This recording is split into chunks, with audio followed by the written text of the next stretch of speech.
देखिए, हम सामूहिक चिंता लेकर के गए थे। ये पॉलिटिकल पार्टीज की सिर्फ चिंता नहीं है, देश के हर एक उस नागरिक की चिंता है, बिहार के हर एक उस नागरिक की चिंता है जिसके ऊपर खारिज हो जाने, बेदखल होने का खतरा मंडरा रहा है।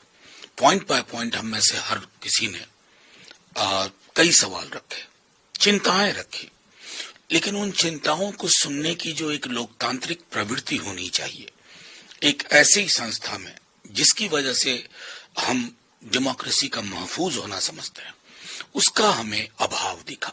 और ये अभाव भी दोहरी चिंता का विषय है। कई सारे सवाल हमने किए, बातचीत में ये भी निकल के आया कि बिहार की 20% की आबादी खुद चुनाव आयोग की ओर से पलायन करके रहती है अलग अलग राज्यों में, उनका क्या स्टेटस है ये जानना जरूरी है। जो डर हमें था, कमोबेश उसी दिशा में चीजें जा रही हैं। बिहार का कोई व्यक्ति सूरत में काम करता है, पंजाब में, महाराष्ट्र में, कलकत्ता में, साल में 4 बार घर आता है, चुनाव के वक्त तो जरूर आता है, पर्व त्योहार के अलावा। आप उसको दस्तावेज जुटाओ अभियान में डाल देंगे।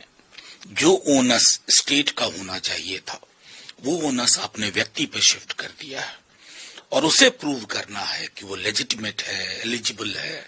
और एक ऐसे राज्य में जहां लिटरेसी को लेकर के हो या बाकी सर्टिफिकेट्स को लेकर के हो, घोर चिंता है, घोर परेशानी है।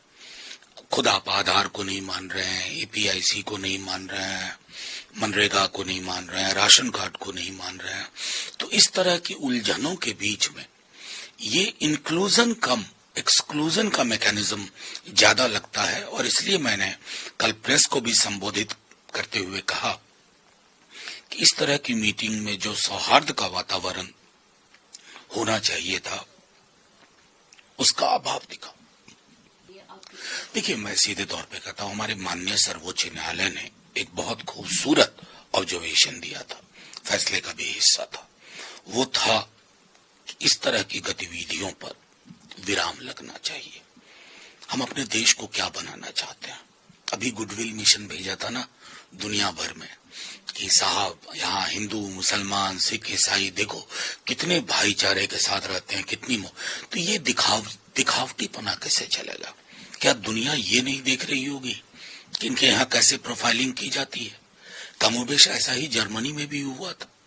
मैं सिर्फ ये आग्रह करूंगा कि सर्वोच्च न्यायालय के ऑब्जर्वेशन के स्पिरिट में एक चीज और ध्यान में रखें, धार्मिकता और धर्मांधता में फर्क होता है। हम हमेशा एक धार्मिक मुल्क रहे, धर्मांध मुल्क नहीं रहे। धर्मांध मुल्क अपने लिए खुद मृत्यु आलेख लिख लेता है, उसे किसी की जरूरत नहीं पड़ती। देखिए, अव्वल चूंकि आपने ये सवाल पूछा, मैं तकरीबन 15 वर्षों से, उससे ज्यादा से ही चुनाव आयोग के संपर्क में हूं। अलग अलग चुनाव आयुक्त आए गए, मुझे बेहद पीड़ा के साथ बाहर निकल करके ये बोलना पड़ा कि मैं इस मीटिंग को, जो इतने महत्वपूर्ण मुद्दे पे थी, मैं इसे सौहार्दपूर्ण नहीं कह सकता। चुनाव आयोग को सुलभ होना चाहिए, सुनना चाहिए। सुनने की प्रवृत्ति लोकतंत्र की मौलिक शर्त होती है।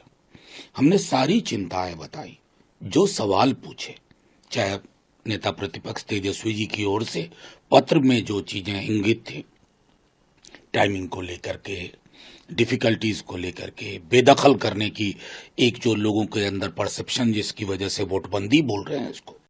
अगर आप ये वीडियो YouTube पर देख रहे हैं तो हमारे चैनल को सब्सक्राइब कर बेल आइकन दबाएं, और Facebook पर देख रहे हैं तो हमारे पेज को लाइक करें।